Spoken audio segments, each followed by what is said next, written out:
This is a true story from California. One evening, my son sent me a message that said, "You won't be coming with us. My wife wants the trip to be only for her side of the family." I had paid for the entire vacation myself, so I quietly paused the travel funds before their flight. They made it onto the plane, but the card didn't work when they needed it. His next message said, "You should know your place. My wife wants the vacation just for her family. You've already done your part by covering the costs." That message arrived at exactly 11:02 p.m., just 2 nights before the family trip I had planned, saved for, and looked forward to for 3 long years. I was sitting at my kitchen table, reading glasses sliding down my nose, with only the gentle hum of the refrigerator breaking the silence. I had just finished packing the last set of small sunscreen bottles into labeled zipper bags, one for each grandchild. My fingers were still sticky from sealing the little gifts I'd prepared, filled with keychains that said, "Aloha," and "Grandma loves you." Then my phone buzzed again. Another message read, "Don't take it the wrong way, Mom. It's nothing personal. This is just easier." I didn't respond. I simply stared at the bright screen until it dimmed, then set the phone face down on the table. He didn't call. He didn't say thank you. There wasn't even a gentle explanation, just a quiet, cold moment that made it clear something in our family had shifted. I sat there for a long time trying to understand how we had reached this point, and wondering when I had gone from being included to being pushed aside. It hurt in a quiet, heavy way to see how easily I had been pushed aside, as if the place I once held in my own family had been quietly reassigned without anyone saying it out loud. I could feel the shift long before this message ever arrived. Little things like the way Tanya corrected me in front of the kids or acted annoyed when I shared memories from our first trip to Hawaii. Holidays slowly moved to her mother's house, and I would only hear about the plans at the very last minute.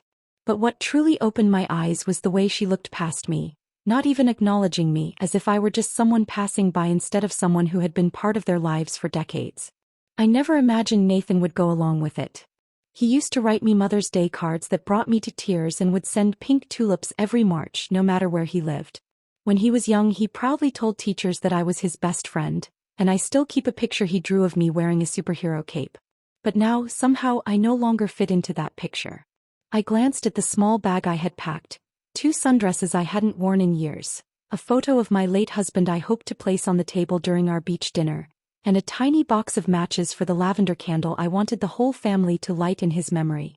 I had pictured us standing together on the sand, the sunset glowing behind us, sharing a simple moment of love, but it seemed that moment was never meant to happen.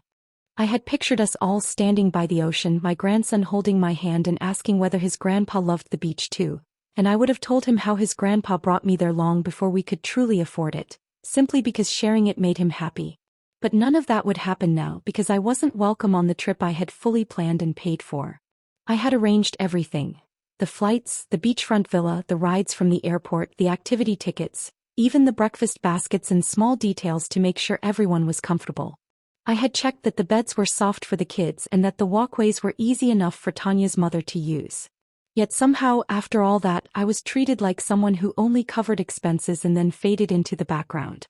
I sat in the dark kitchen as the clock crept toward midnight, letting the soft cabinet lights cast shadows across the room I had cleaned earlier.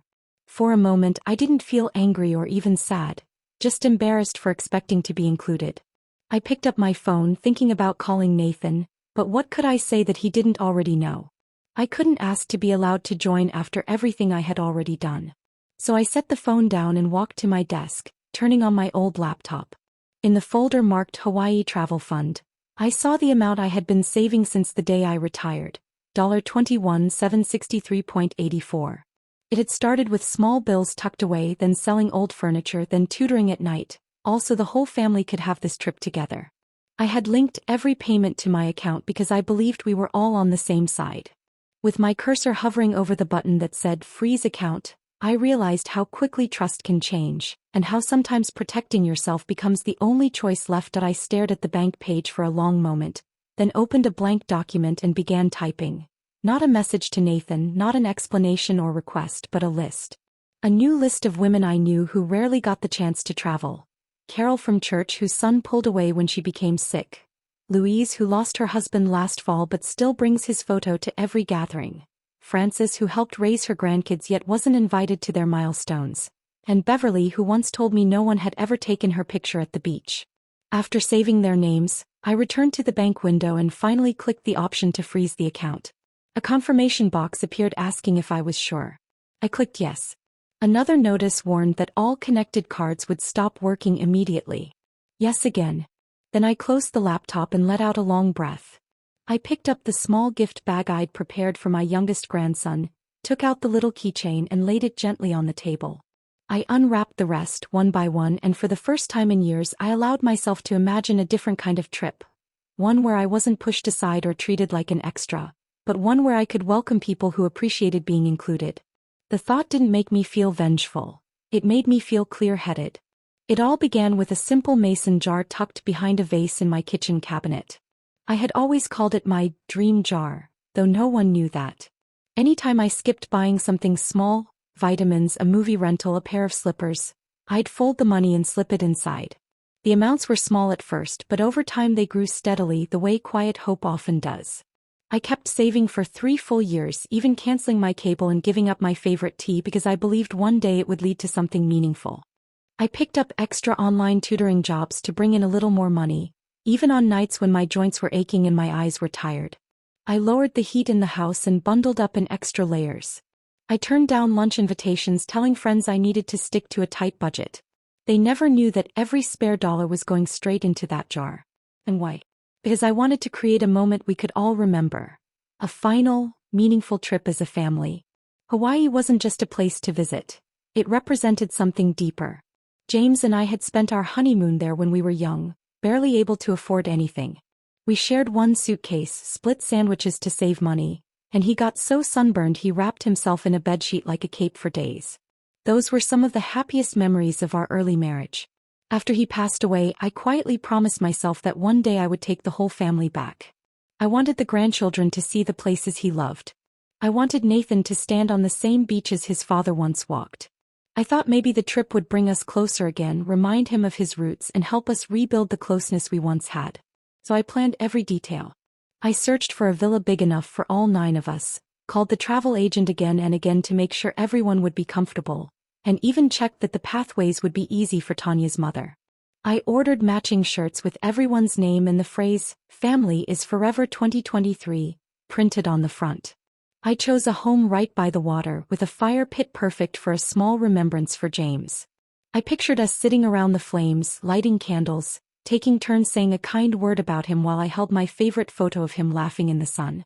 I imagined tears, smiles, and a moment where we all felt connected again. More than anything, I imagined feeling appreciated, seen, thanked, included. But none of those things happened because somewhere along the way I stopped being part of their plans at all. And the realization settled in slowly, heavier with each passing moment. I mean in the most literal sense. I started noticing it in small ways. At first, fewer group photos that included me. During Thanksgiving, Tanya would suggest taking one with just the kids, then one with our little family, and by the time they were finished posing, there was no space or time left for a picture with me. At Christmas, they all showed up in matching red sweaters covered in white trees, while mine was plain blue because I hadn't even been told about the plan. When I asked, Nathan shrugged it off, saying I wasn't the type to enjoy those things, even though I actually loved being part of family traditions. I just wasn't included. Tanya eventually took over birthdays and gatherings, holding them at her mother's house. I was invited, but I often felt like a visitor instead of family. I remember her once introducing me with a casual, "Nathan's mom is here too," like I was an extra she hadn't expected. She never raised her voice or acted openly rude, but sometimes the quiet ways a person is left out can hurt the most. Little by little, I felt myself slipping from the center of the family to the edges. Still, I kept planning this trip, convincing myself that once we all stood together under the warm Hawaiian sky, maybe we'd find our way back to each other. I told myself that memories, love, and time could fix what had been slowly breaking. But that one text undid everything in an instant. "You've already done your part by paying." With those words, every saved dollar, every extra shift, and every sacrifice I made felt meaningless. I realized I hadn't been building closeness. I'd been supporting something I no longer belonged to. All the little items I'd packed for the trip suddenly looked out of place, reminders of a dream only I believed in. The truth sank in quietly but deeply. They didn't want my stories or my memories. They only wanted what I could provide. After they had that, they preferred me out of the way. That night, I opened my closet and gently unpacked the bag I had prepared. I placed the lavender candle beside James's photo, ran my fingers over the picture and sat in the stillness of the house. And for the first time I allowed myself to ask the one question no mother ever imagines needing to face. When did I become someone my own family treated as a burden?